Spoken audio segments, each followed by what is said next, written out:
திருவள்ளுவர் இந்துவா தமிழரா? அனைவருக்கும் தமிழ் வணக்கம். இது தமிழ் குரல். நான் உங்கள் பாலா. திருவள்ளுவரோட காலத்தில் பல சமயங்கள் இருந்திருக்கு.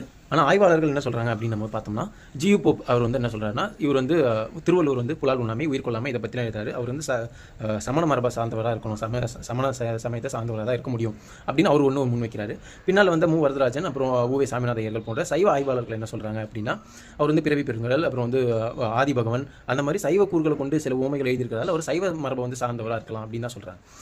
இது சார்ந்தவராக இருக்கலாம், அவ்வளோதான். மேபி அவங்க ப்ராக்டிஸ் பண்ணியிருக்கலாம், அதுதான் இருந்திருக்கும். இங்கே வேறு எந்த மதமும் இருந்திருக்க வாய்ப்பு இல்லை. திருவள்ளுவர் காலத்தில் சமணமாக இருந்திருக்கணும், இல்லை சைவமாக இருந்திருக்கணும், இது ரெண்டு தான் இருந்திருக்கணும். ஆனால் அதுக்காக அவர் கொண்டு ஹிந்து அப்படின்ற இதுக்குள்ளே அடைக்கணுமா அப்படின்றது அதை ஏற்றுக்கவே முடியாது.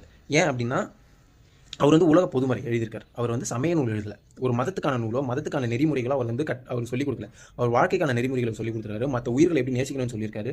அதை தான் சொல்லிக் கொடுக்க. அவர் ஒரு ஃபிலாசபர். அவரை கூட்டு நீங்கள் ஒரு ரிலீஜன் ஐடென்டிட்டியை நிறுத்தவே கூடாது. நீங்கள் ஒரு அடையாளப்படுத்தணும்னு முடிவு பண்ணிட்டீங்கன்னா மொழியாக தான் அடையாளப்படுத்தணும். அவர் தமிழை தான் அடையாளப்படுத்தணும். ஏன்னா எல்லா உலகம் ஃபுல்லாகவே மொழி வழி தான் இனங்கள் பிரிக்கப்பட்டிருக்கு. மொழி வழி தான் தேசிய இனங்கள். ஒருத்தர் ஐடென்டிட்டி மொழி தான். அதனால மொழி வழியாக தான் திருவள்ளுவர் அடையாளப்படுத்தணும். அவர் ஒரு தமிழ்னா நீங்கள் அடையாளப்படுத்தணும்.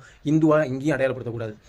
இன்னொன்று சில பேர் திருவள்ளுவர் பைபிள் இதுதான் பார்த்து ஜீசஸ் சொல்லி தான் திருக்குறளே எழுதுறான்ற மாதிரி ஒரு கான்ட்ரவர்சி, அது ஒரு கருத்து ஒன்று சுற்றி இருக்குது. அது இன்னும் அப்பதான் அது தண்டம். எதுக்கு யாரா நீங்களாம் அப்படின்னு தான் தோணுது. நான் ஏன் இந்த மத ரீதியை அடையாளப்படுத்தக்கூடாதுன்னு சொல்கிறேன்னா, அப்படி தான் இங்கே நிறைய பேர் தேசிய தலைவர்களாக இருந்த நிறைய பேரை ஜாதி அடையாளத்தை போட்டு இன்றைக்கி அவங்க எல்லாமே ஜாதி தலைவராக மாறிட்டாங்க. அதே மாதிரி இப்போது திருவள்ளுவரை இந்து மதம்னு சொல்லி ஒரு மதத்தின் ரீதியில் நம்ம அடையாளப்படுத்திட்டோம்னா, இன்னொரு 50 வருஷம் கழிச்சு அவர் அந்த மதத்துக்கானவர் தான் ஆயிடுவார். மற்றவங்க எல்லாருமே ஒதுங்கிடுவாங்க. அது வேறு மாதிரி ஆகிடும். இது திருவள்ளுவர் வெறும் இந்துஸ் மட்டும் கொண்டாடல.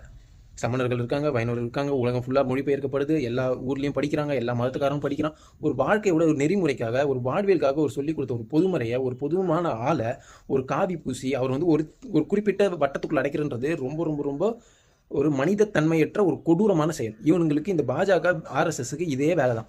தமிழனோட அடையாளமாக எது இதெல்லாம் இருக்கோ அதெல்லாம் எடுத்து இவனுங்க இவங்களோட தேவையாக இருக்கிற எல்லா சாயத்தையும் பூசி காவியாக மாற்றி ஓரமாக உட்கார வச்சிருது.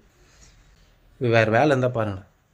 அதனால திருக்குறளை கொடுத்த திருவள்ளுவர் ஒரு தமிழர். அதை தாண்டி எந்த அடையாளமும் இங்கே தேவை கிடையாது. நன்றி, வணக்கம்.